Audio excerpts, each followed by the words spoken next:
Hello Blackburn fans, my name is Mark and welcome along to the first ever episode of the Burnie podcast, where alongside my co-host Jared and our president and roving reporter Trevor Longhurst, we'll be discussing all things Burnie, from previews and interviews of the senior team to our long list of boys and girls teams. We'll be covering the full pathway from the Pandas all the way to the top tier with the senior team. Hello, so my name is Jared and I'm the co-host of the Burnie podcast. A bit about me, so I run my own football coaching business called JT Performance Academy, and I've got a couple of coaches who do that with me.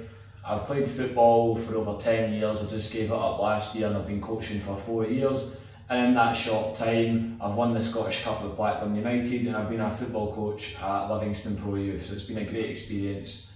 This podcast is going to have a community focus and drive, so it's your podcast as much as ours. So if you have got any suggestions, tag us in a Facebook post or directly message the page, and anything you want can be put on this podcast.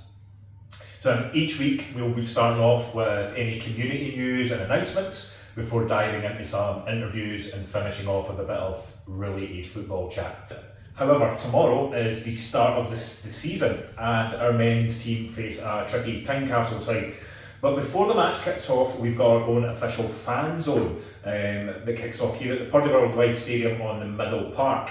We'll have fun fives, beat the goalie competition, crossbar challenge. Are we allowed to compete in this? That would be quite. I hope so. I hope so too. That would be good. Face painting and some music. The best part, it's all free. So come along from about 12:30. The game is at 2:30. Jared. Talking about Tynecastle. So obviously we've got Tynecastle first game of the season, and I think we know that for years they've had quite a good strong youth setup, which is why they've been playing, Premier Division football over the last couple of seasons. But obviously they've just been relegated down into the first division, and obviously as we know, it's going to be quite competitive this year. With obviously two of the teams promoted leaving the league, so it's anybody's league, but it's also interesting that Tynecastle will be coming down as well, so it'll be definitely a team to keep an eye on, and I think us playing them at the start of the season can really set the tone for how the season's going to go for not just us but for Tynecastle as well. Absolutely, because they'll be looking to go straight back up again, so yeah. I do think that it's going to be between us and Tynecastle. And they've got that added pressure to get back up first try, whereas we've been in this division for a couple of seasons now, so we know what it's about and we know what's expected to go back up. Yeah. So I think that'll be very interesting first game of the season. And talking of season, what about season tickets? I know that we do run out offering half price concession season tickets. Yeah, it's fantastic. I think it's a great community initiative. Talking of community engagement, and something that I think it is slightly outside of Blackburn, but it's within a community, and it's something I want to bring in here because I certainly read over a lot of the social media posts, and I was particularly taken with the Empire biscuits last week that were up at Stonyburn. I don't know, did you see those on social media, or did you perhaps taste some? So I wasn't at the game, no, but I did see the post go up and I was like, I should have been there. They had the different crests from each team put on an Empire biscuits, and I definitely got jealous there. So yeah, if anyone from Stonyburn is watching or listening, drop us a message, and we'll be sure to do a live taste test. They send some in, and we'll make sure that they get absolutely demolished. And you can also make us some of them permanently. Yeah, so talking of food, actually, why don't we have any pies here at Blackburn? Has anybody got in touch with, what I think would be excellent would be to actually have some fresh pies in here, with David Steen's Bog Hall Butchers. Maybe somebody get in touch with them to see. What if they would perhaps fancy sponsoring the podcast? That would be fantastic. I'm sure we would love a lot of pies in the building. As we all know, everyone's favourite food at the football is a pie. Yeah. And you can put anything in it: curry, macaroni, specialty pies. Kebabs, that's the best one. Yeah, the doner kebab. Fantastic. I do like really recommend it.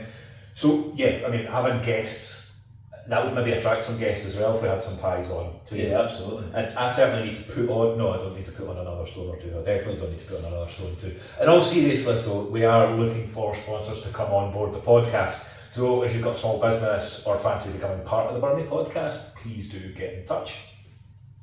We have You can contact us on any of our socials at the Burnie Podcast. You can also drop us an email at info@theburniepodcast.co.uk.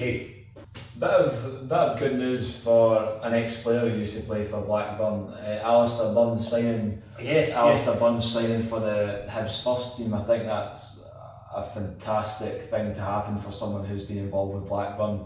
It shows the pathway. It shows the platform that we can put on for players at this great team. And I think what Alistair's done and what he's worked towards over the past couple of years is, been a testament to his own dedication, and we are absolutely delighted to just be a small part in that journey. Yeah, it's great to see, and I saw the shirt going up in the main pavilion, so it's great to see that, and that is, you're right, seeing everything from the Pandas, which is age 4? 18 months. 18 months, geez. So we're literally going from 18 months to 17 and then into the senior teams. Yeah, up to amateurs as well. Up to amateurs, so under 20s, yeah. So you get 38, 39-year-olds at the club as well. So we've got it from 18 months to 40 years old. There's something for everybody. So why not come down and get involved? So guys, you join us live actually whilst the draw is being made for Scottish Cup. So we're going to keep this on in the background and hopefully we'll get this live and we'll get your live reaction to the draw, which will be fantastic. We'll see how that goes in the moment. Anyway, from under 20s to the main man. You stepped up from under 20s coach to first team manager. What was that transition like for you? It was a difficult transition. I took over from Jamie McCormick, a guy that's done it for years, all next to Martin, that when working all next to the two, I've learned my trade, learned from stage 1 to where we are now, and transition made it a wee bit easier, but nothing's that easy when it's a different level. You're dealing with guys that have played at a really good standard and they're trying to get themselves in a place where any other football player wants to be. Exactly. Right, Scott, be honest. Who's got the worst pattern in the changing room at Blackburn? Oh, there's a few. You could put Blair Gallagher in there to start with, to be fair. He's new in the change room. Miles, definitely. Definitely, yeah. Definitely. And how much do you reckon that your coaching style from the under 20s is carried over to the men's team? Quite a bit. I'm always about being on the park, I'm always about doing shape work. A lot of fitness. It's I've not changed the way that I'll be, and I don't think I need to. As well as it's not been a successful time with the 20s, but as in winning trophies, winning cups, we'll probably build a standard in the 20s where they're always expected to be in the top 3, they're always expected to be in a cup final, and we're pushing at least 2 or 3 boys into a senior team every year. If it's not at this club, it's elsewhere. So I think the standard that we bring into training, the standard that we bring into a senior game of football is brilliant. I mean, that's what it's all about at the end of the day, is that progression from day dot all the way through, and hopefully you get the guys up into the senior team, and it's great to actually see all these young guys making it. And it shows that there's boys in there for soccer school that they get bred into it and they say, listen, that's what you want to be, it's what we aim for you, and you can see the pathway, it's clear. It's the clearest it's been this season has been Blair Gallagher, bringing a 16-year-old boy in that won it with Gerard and Trevor's team, and it's been phenomenal. He's been a breath of fresh air since he's come into the squad. I guess it'll keep the older ones on their toes as well. Oh, big time. It's kept a few boys out the squad as it is. That's so what it's about keeping that's the main thing, definitely. So, what's the identity that you want this Blackburn team to have on the pitch? So, we'll be speaking about this since the start of pre-season. We're trying to make the place as much as a family environment as it is. We're trying to get boys who don't buy into it, to show their loved ones when they come and watch it inside the park that this is why I play football, this is why I get away from the house. And the only way to do that is to play a style of football and a bit ruthless that is not going to make your family proud of you, but also makes the club proud of you. So if you play football with a smile on your face and you enjoy yourself in the match day, then it's going to be there. But we're all about playing football for the back, Can we break teams down? Can we attack with a bit of standard? If we haven't got the ball, can we get the ball back within 10 seconds, 5 seconds? Is our press right? We had all that in, we just want to make everybody that comes and watches us and go away home going, listen, Blackburn were really good, that's a club to be proud of. And I think that's the style we're going to aim for this season. And that's good because that's then talking about the team as a whole and not just individuals. No, definitely. There's no one person in that dressing room. I think it's an individual place. You know what I mean, we're all a family. We spend most weekends as a team away from our family. So if they can buy into that, they're all in it together. Then that's the only way to get through it. So in terms of like culture in the dressing room, we've already spoken about the younger guys versus the bigger guys. How do you kind of balance that competitive intensity within the team? Well, you answer that one. I think the intensity comes naturally. Obviously, everybody wants to win, regardless if you're playing on a Saturday or a training. Personally, I like the wee games where it's young v old. The old school guys know how to knock the ball about. Those young boys just run a bit daft. So obviously the older ones educate them to an extent, but as a collective, obviously it's good to have the older guys putting their name around the younger boys or dragging them through tough times or what have you. But the competitive edge is just something that naturally comes when you go step over the white line and play football. It doesn't matter if you're going on the training pitch or the Astro. And I'm the same as a coach. Even if me and Andy are playing, coaching a five-a-side team against each other, I want to win. So it's just a natural thing that you want. So that I like the competitive edge, especially when you put it on the field. It makes it interesting to train. 100%. So a lot of fans and people inside the club have seen a real clear style starting to emerge. Is that something that's just been adapted, or is that anything that's changed from last year? I think it's been adapted with Scotty coming in, Davey coming in. They'll bring a bit of fresh air and we'll bring some new faces into the club as well. So I think a wee bit of different style, a wee bit of different that about the places maybe changed a lot of things, and then obviously a big change for the committee side as well, and it's pushing a lot of things going forward.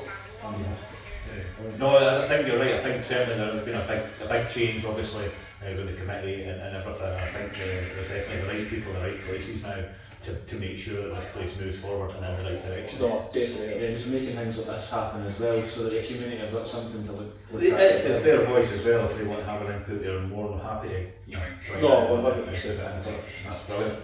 So, who's been the biggest surprise in pre-season, like in a good way? But I want to eliminate one answer, and that'd be Blair Flood, and that's because we know he's 16. But apart from that, who's surprised you? For me, the Davies Scottish could be different. Mine's has been Fraser Spence.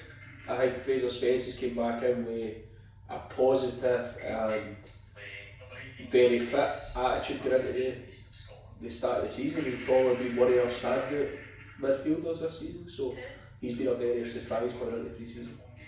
What about yourself?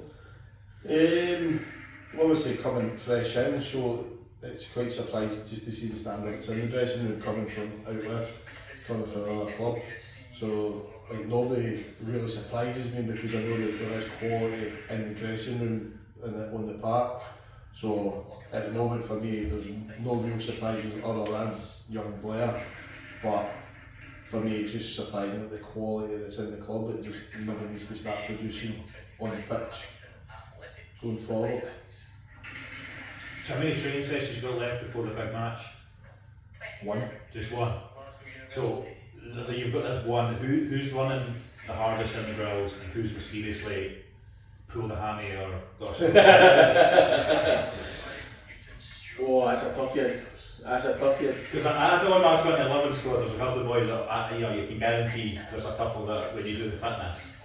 Corey Kirk puts a chef foot training. Definitely. Corey Kirk is one of the fittest and He's got definitely the right attitude. I've seen him a few times.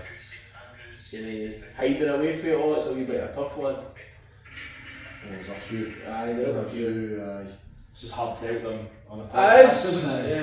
It is, but listen, they know themselves. That's the easiest way to say it. They know themselves. There's no use of looking. So, if you had to pick a five-a-side team between the players that are currently in the squad, who would make the team and why? Well, easy one's Blair Gallagher, the goalie. He's had a phenomenal pre-season since he's came in. Some top drawer saves, some magnificent performances.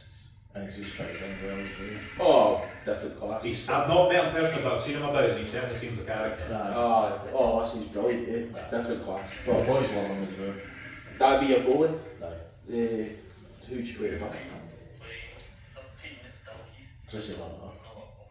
Aye. Calm, composing the ball. But it's not fair to put his foot in. No, he's not. He's not. You'd hate to play Jazzer. You know what I mean? Jazzer. Jackson, aye. As well as he's been the captain of the club and all this, and he has been at the club for 10 years or 10 plus years, he's somebody who would run through a brick wall for you and gets everything going 100%. So he needs to be in that team. But middle of the park, you couldn't leave out Spencer, you couldn't leave out Corey, and then you've got to look at, well, Danny's picked up a couple of injuries, so you've got to look at a forward player being a Jonesy or Jonesy, aye. something Nah, like Jones that. is actually go away. Aye, a five-a-side part would probably suit him.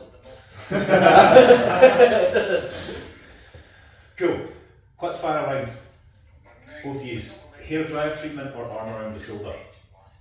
Hair dryer treatment. Good drive for you. Favourite manager in modern football? Can I say Andy Meekin?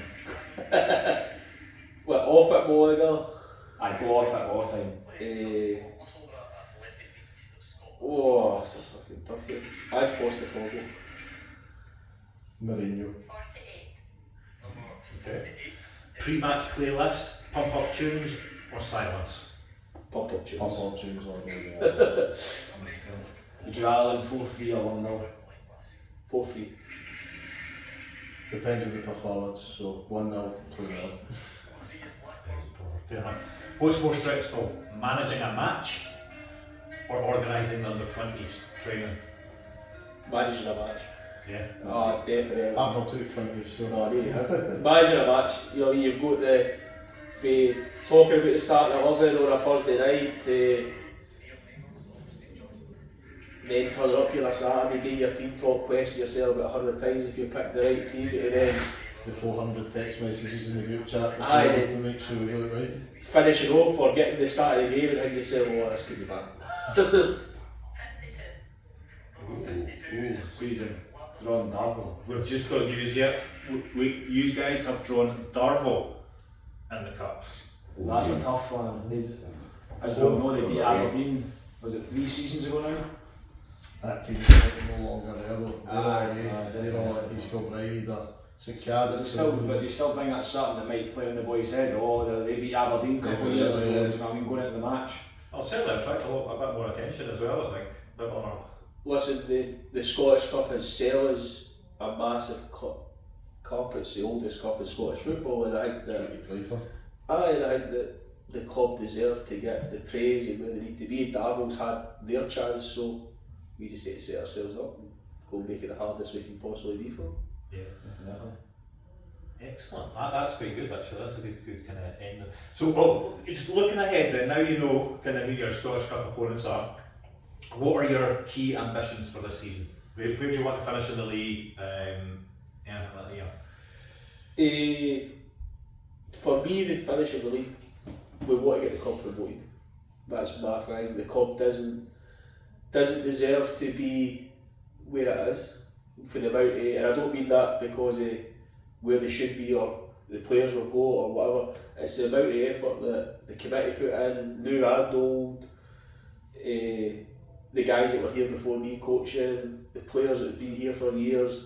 They deserve to be playing at the highest level they can, and I think that's only credit to what the club can do. So I think saying that the club deserve to be in the Premier League is 100%. That's what we need to aim for. It gives the youth of the club a chance to play at the highest level when they get the jersey as well to go and play. So I think that it's all key that we need to get promoted, and all the guys in the dressing room know that as well. We're all on the same page then, that's good to hear. I like that. And just last question, so how important is it for you to see local talent come through the ranks in the team? Do you think that means more to the player who's coming on to play for Blackburn? I think obviously if you, like, even when I grew up, it was I wanted to play for Loanhead. It wasn't senior football or whatever. I wanted to play for Loanhead Minors. That was as a young kid. But now, obviously, seeing it like Blackburn having a senior team to go and play, being able to play in front of you see the kids in there, they love training on the pitch. So now you say, oh, I play for Blackburn, and then before you know it, they want to play in that first team, they want to be playing in front of other pals. And I think that's great, having young local talent playing for your local team. Like you say, it means more for you rather than, oh, I come from Glasgow and I'm playing for there. It doesn't mean anything to them, but the local kids, it means something to them, especially when you go to high school, you want the bragging rights and what have you, and then obviously as you go older, you want the bragging rights in West Lothian. You don't want to just be obvious in West Lothian, you want to be number one. So for me, I think it's excellent that the kids have got that pathway to be a Blackburn player.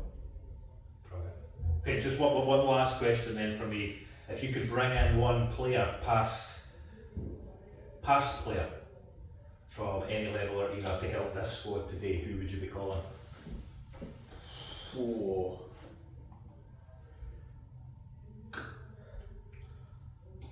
For me, obviously I don't think he played East of Scotland football, but for me, the guy I had at the amateurs, he scored 75 goals in a season. I would gladly take the boy Carl Duncan. Don't get me wrong, he could have scored 150 that season, but to get the goals don't move, and he's bagged in 75 goals at the highest level of amateur football. I would take him in a heartbeat. Yeah, perfect. That's answers I like hearing that just for that. I think to bring somebody back would be Andy McQuillan. The way he played here before, scored loads of goals, and I think that if you had him in your squad now, you'd be laughing. No. Definitely. Excellent. Well, thank you very much for the chairman for coming in and being on the very, very first podcast. No, thank you. I'm sure it won't be the last time you're here. Definitely. And we look forward to the next one. Yeah, hold on, what did I say? Whatever you want to say.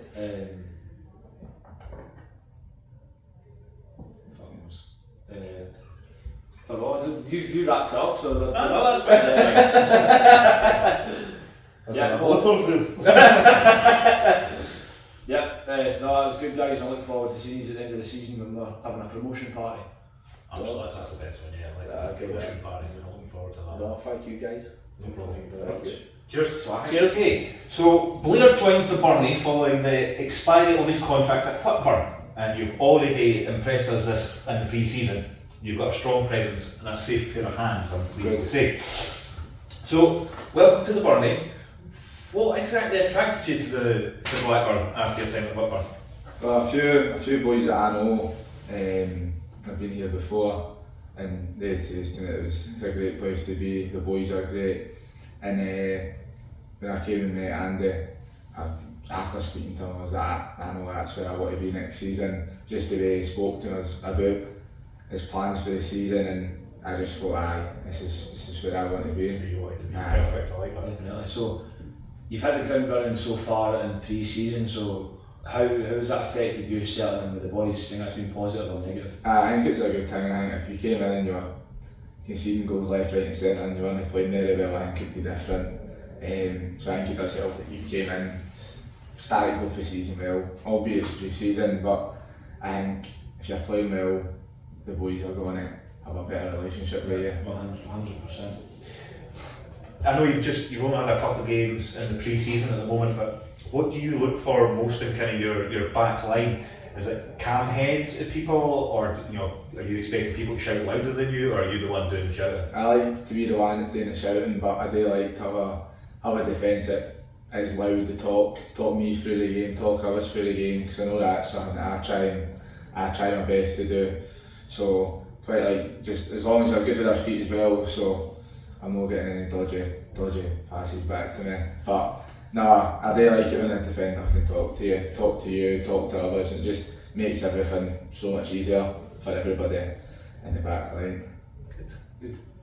So, What's been your most ridiculous save? So has it been like a good camera save, or has it been one that you thought, how have I actually done it? How have I got to that? This season so far, or just in? Just in general. I had one last season when I was out on loan at Oakley, about I think maybe 4 or 5 games in, and we were beating Hart Hill 1-0 at home, and it was the last kick of the ball. The boys took the throw in quickly, and then he's just whipped it, and I've just flicked it out of the bar, and I knew at the point I was like, that's a decent save.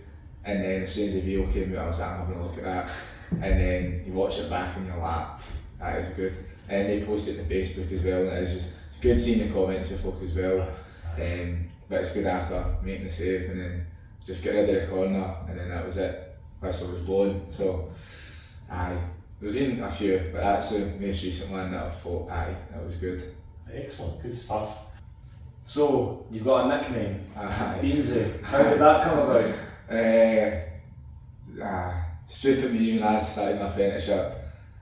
I went through a 1 or 2 weeks there just having beans for my lunch on my first break. First day I forgot a bowl, says to the boys, you can put that in, and I went, obviously. So I put it in the microwave, started sparking up a wee bit, and then never really thought anything off. At the top half it was boiling, the bottom half was freezing, so I just ate it anyway. And then the day after I forgot to bring a bowl in again, and I says to me, sure you can do that? I went, and they're like, how else are you going to do it? I go, no, it's just yesterday, it was sparking a wee bit. And then I went, I mean, obviously you can do it.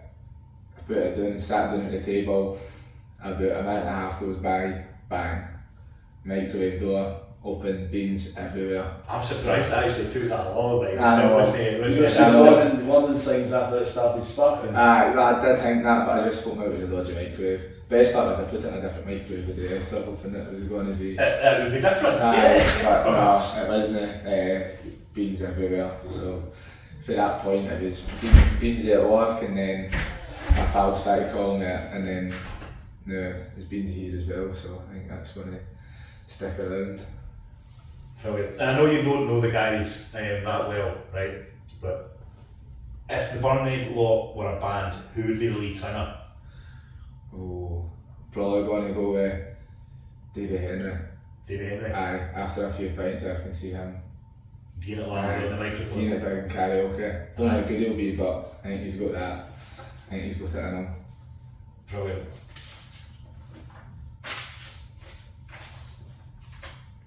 So what's your pre-match ritual, and is there anything that's like bizarre about it?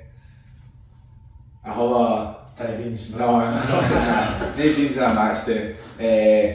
I always have a pasta on a Friday night, just always done it. Saturday morning it's kind of the same, scrambled egg, or like a yogurt bowl with granola and stuff, and then sometimes I take the dog out a walk in the morning, and then on the way to the game I'll get a can of Monster, and then I'm the designated boy to get all the sweeties in, so bring them every Saturday. So I'll have a few of them. That's about it though. Nothing outrageous. What about pre-penalties? Or, if you're... I don't know what other people do, but I always just look at the boys that take your penalties, your striker, but you can tell by the way somebody passes a ball, when they just hit a shot, you can see what way they prefer. If you open it up and look out to the right, I'll just look at it as that way, they're going to hit the penalty that way. Some players you've played against before, or you've played alongside, you know what way they're going to go. So then it's just hoping that you can actually save it.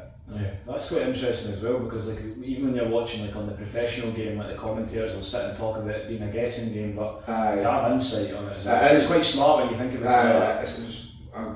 You said they went to Anglo coach when it was maybe 10, 11 year old, and one of the boys that done that, they said it to me, and I've kind of just stuck with me. I think it still is a guessing game, like that's just maybe a wee thing that you can look at and be like, right, it makes sense. Gives you a better chance. But it's like stepping up to your penalty, you don't care what you do as long as it goes in the back of the net. So you just need to you can't go too early and obviously now with all the nonsense having to stay on your line. They're making it harder and harder for a goalie, but you just need to try and do it. As long as you dive, I don't like it when the goalies don't dive and just stand there. Yeah. Not a fan of that.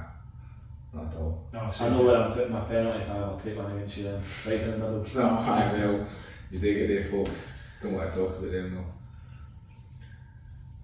Favourite goalkeeper of all time? Yeah. It's between two, De Gea and Kasper Schmeichel. Just when he was at Falkirk, because I've been a Falkirk fan. Yeah, okay. Just liked him. Always have. I think it's just because he's a good goalie that's actually been at Falkirk. Not been a lot of good players at Falkirk, so. He was certainly a standout at Falkirk. So I just, but mainly De Gea. Just as a like Man United as well. So. It was a criminal to let him go for. I know. We'll not discuss that, we won't take that any further. What's the worst goal that you've ever conceded? I remember it, I think it was 7-a-sides. The boys hit the shot. Maybe I think it was 7-a-sides. I hit a shot and I saved it, and I know at the time I says good save. And I saved it onto the post and it came back off the back of my head and went in the net. And I think it was maybe about 9-10-year-old at the point. I think I just wanted to break down and cry. Because it was just, I thought I was I made a good save, and then I'm like, where is it? And it's just, you hear him celebrating, you look at him, it's in the back of the net, you're like, oh, no. But nothing, apart from that, I can't think of. Good stuff. Well, okay, but who's got the hardest shot then in the team? Kel Conley's got a good shot on him. Aye. A lot of power, no accuracy, but a lot of power. when it does go, it's when he's not injured, the boys made the chocolate. Who else? Corey's got a good strike. I think he's been at the back garden with his dad. His big brother. I think he needs to go to Mayor though. I was firing passes on last night. He's got a lot to learn. That's what I like to hear. Aye. So just for looking forward then, so what's your target for the season personally? So obviously as a collective it is to get promotion, but just for yourself, what do you think? Obviously you do want to, nobody wants to go into a season being like, you want to be comfortable this season. You do want to go and push your boundaries and just make sure when you're getting to the last 5-6 games of the season, right, you're like, right, we've got something to play for here, instead of just being like, right, we're safe, we're not going to get promoted, you want to be up there. And personally, just want to improve. I'm only young, I'm only 20-year-old, so just want to keep getting better, and then just hopefully keep the ball at the back of the net. Okay, last one from me. If you could only save one, a last minute penalty or a one-on-one screamer top bins? Last minute penalty. Last minute penalty. It's got to be. Just for all the carnage. Just for the folk jumping up and jumping on you and all that, it just feels good. You know it's good and the boys give you a high five or a wee hug after a save, you know what I mean? A last minute penalty. So it's got to be a last minute penalty save. Yeah. Well, thanks Blair, we appreciate you giving up your time to come in for a chat. Yeah, best of luck for the season ahead. Thank you. Cheers. You are back at the Burnie. I am. After a short spell on loan from Lithgow Rose. Yeah. Aye. And yeah, you spent time in the Hibernian FC youth system. I was there for 4 years, I think. 4 years. About 4 years, aye. Cool. You are described as direct and exciting, a real threat out wide. Sorry. That's what you said. So, what brought you back then? And how does it feel returning to Burnie after your loan spell? It's good to be back. Seen a lot of the boys were there the last time I was here, so it's good to see a few of them again. Then obviously we've got new faces too. I just felt I needed a new challenge. Just put my palm first in. Enjoyed my time there. It was good, but you're in that third division and it can be a battle every game. Do you know what I mean? You're going to your like say places like Stoneyburn, Faltus, and that places where you really do need to battle. And that's probably a physical kind of game playing there. So I felt I needed a new challenge, and I spoke to Andy and Scotty Richards. Had a couple of meetings with them, and then they kind of sold it to me to come back. And now I'm back. I just can't wait for the season to start and I hit the ground running. Pre-season's been good, so I'm looking forward to it. Glad to be back. Super. Good stuff. So obviously you've been part of the Hibs Pro Youth system, and you've also been part of the East of Scotland sort of setup with Pumfuston and Linlithgow, obviously a spell at Blackburn. How did each of those experiences shape you as a player? So what was different about them both and what helped you? I think like the academy, like at Hibs, so obviously all about development and all of that. It's completely different to like boys club. Like I was at Broxburn, and you go in there and the training's different. The standards are a lot higher. Just like doing the wee things like way boys run, way kick a boy, way you're in the gym and all that at 13-year-old. So I think that you're training to be a professional when you go into an academy like that. So that was a great experience, and I really enjoyed my time there as well. Just didn't quite work out. And then like Linlithgow again, that is the level that, you know, I think most boys would want to be playing at. They're Lowland League now. They're just won the Premier when I made my couple of appearances for them. Again, a good side with some really good players. Boys that have obviously been in academies and for whatever reason it's maybe not worked out for them, and they came down to that level. But that was a real eye-opener training with boys like that. And then coming to Blackburn, that was good as well. You know, I think great dressing room here. It's really you look forward to coming to training and all of that. Again, coaches are brilliant, and the level that some of the boys are here as well is, again, boys here I believe are good enough to go and play Lowland League. Do you know what I mean? It's a young team as well, so a lot of they've got experience there as well. So it's kind of, there's a good mix match you bay for them. And then like I said with Pumfuston, that was good as well. Enjoyed my time there. A physical game, I think I had to grow up a wee bit, go down there and play. It's good to go at that level, kind of get a game every week and everything like that, and then I can come back here now and challenge myself to go on and hopefully progress with the club. That's really good to hear, mate. Do you have a game or a moment in your career so far that you look back on and already you go, aye, that was special? I think last season playing with Pumfuston. The season before when I was there for half a season, and I done alright, but I did feel like I could have went a wee bit further, done a wee bit better. But last season we played Livingston United, and that's kind of like that's a derby game at Pumfuston. So we were playing there, and I fell through the game. I played well, hadn't quite got a goal. We were getting beat 2-1 with maybe 10 minutes to go. And then Craig Johnston scored to make it 2-2, and I scored like the last kick of the ball, and like all the wee laddies and that were on the pitch, and that was special. I think I didn't even care it was a derby until after the game, seeing on the face, because there's something that I can like look back on and everything like that. You scored the winning goal in a derby. That was so that'd probably be, in recent years, that'd probably be one that's up there that will live long. Well, hopefully you'll have more moments like that this season. I hope so. Good. Oh, fantastic. So, just going to move on to like a wee fun sort of banter section, right? So, first question: who's got the worst banter in the changing room? The worst banter in the changing room. I'd say Corey Kirk. I'll not say what stuff he comes out with, but he'll ken the type of banter that he comes out with is questionable, definitely questionable. 100%. If the team was dropped into a Love Island villa, Yeah. who's getting voted off on the first day? Voted off. That's a tough one. Voted off on the first day. Say Daryl Meikle. Likes his girlfriend too much. That's always that's a good story in there, so probably does, right? Loyal. So if there's to be a movie made about your football career, who would play you and why? Who would play me? Will Smith. No, I couldn't. Well, I don't know. I'd probably go. Who's young? They say DiCaprio now, but he's not looking. He's not looking like he used to. He's got the slick back here. He's got a slick back. I don't know. Martin Compston, that's who I see you. Martin Compston, aye. Maybe Martin Compston. Aye. I'll go with him then. Definitely. I'll make sure and tag him in this if you reply. Messi or Ronaldo? Messi. Best dressed player at the club? Ooh. Probably say Fowler. He likes his clothes. Who's going to get the most fines this season?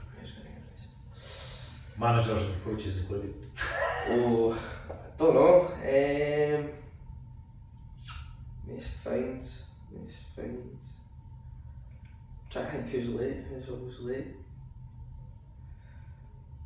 Not too sure.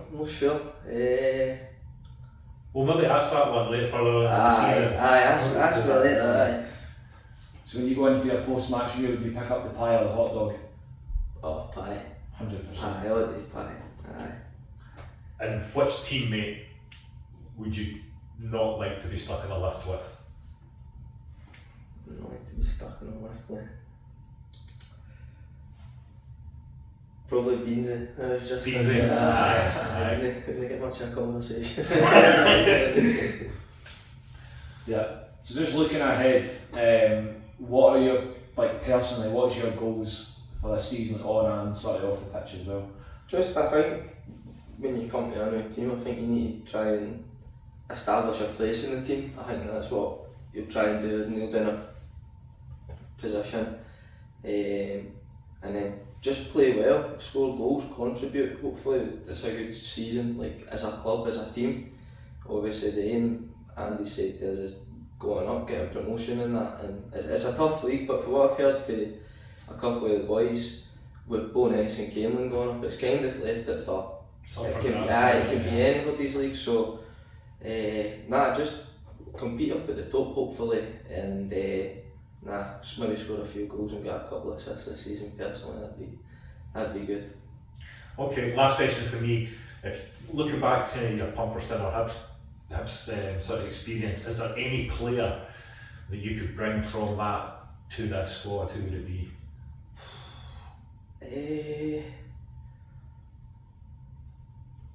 I could name boys at Hibs, obviously Rudy Molotnikov, he's playing in the first team and all that, he's a good player, but I think if we're going there realistic, at Pumperston there was a few good players at Pumperston, but the two that stuck out for me would be Craig Johnston, the striker, scored something like 30 goals last season, or Davy Howe, who he was here before. I think he was at Blackburn and went to Pumperston. Yeah.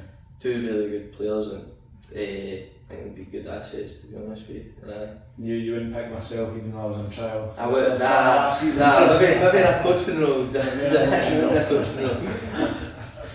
No, brilliant. Look, thank you very, very much for coming in. That was fantastic. Well, a great start to the season. Good luck on Saturday. Right. We hope it all goes well. Hopefully. And you'll undoubtedly be back on the podcast in the future for another wee chat. Perfect. Okay. Good man. Thanks very much. Cheers, mate. So this week, our chat topic is going to be, we said we were going to talk about since it is our very first football podcast, we would talk about our very first football match that we ever attended. Yeah. What was that for you, Jared? What was your first match? So I'm intrigued. So my first ever football match, it was Rangers versus Livingston at the Allendale Stadium. This was about 2013 or 2014, I'm sure. At the time, my favourite player was a player, and I'm sure Rangers fans my age will agree with me here, Lewis McLeod.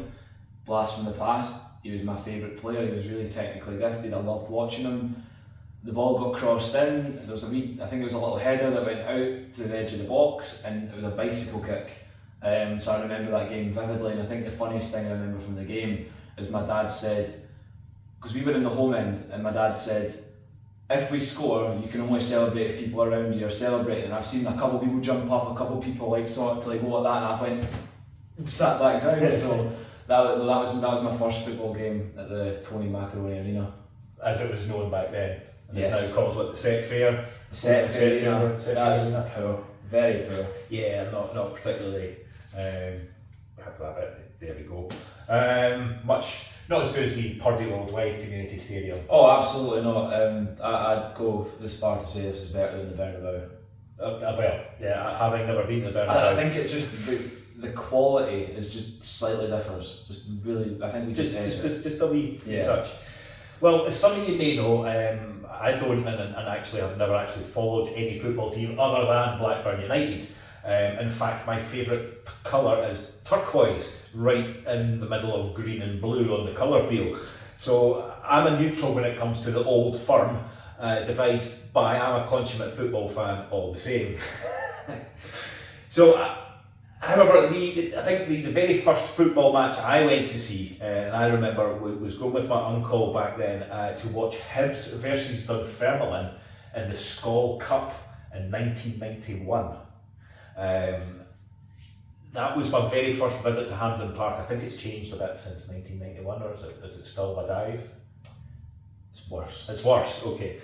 I do remember Hibs winning 2-0 with goals, and I can vaguely remember the goals. I think they were either side of the half, Tommy McIntyre and Keith Wright. And I remember being on the fan bus and it was very claustrophobic and noisy. I was quite young at the time, so sounds like a supporters bus. Yes, it was a supporters bus, and a typical one at that. I do remember after though, going to Easter Road. I was given the chance to hold the Skol Cup, getting pictures taken with Mickey Weir. He was my favourite back in the day, and Murdo McLeod and Pat McGinley. Wow. And I genuinely, there are photos of me there somewhere. I need to probably try and dig them out. I will try and dig them out. It was quite amusing because I've never really followed. So you're neutral, but if anyone like really forces it out of you, it's Hibs. No, because I also played football for the BP, Joe British Petroleum, BP Grangemouth. I played for their team in the World Cup wearing a Rangers goalie top. This guy. So I'm a man of many talents, many strips. It's like that. Are you familiar with FIFA? Yeah. Have you seen that one fan on FIFA every time it pans into the crowd and it's just the same generated character? And one time he's got Man City top, another time it's Chelsea. That's me. That's you. Okay. Well, listen, guys. That's us. That's it from us this week. Remember, this is your voice of the club. So if you want to get something featured or fancy getting involved, or even sponsoring the podcast, please do get in touch. So I hope that you'll all join us next time for some more goals, chat, and some guests as well. Next week we'll have a few other guests and we'll look back at the first game of the season to see how that went, and we'll have our President Trevor along with us with some exclusive interviews. So thanks very much for listening and watching. We'll see you all for the next episode.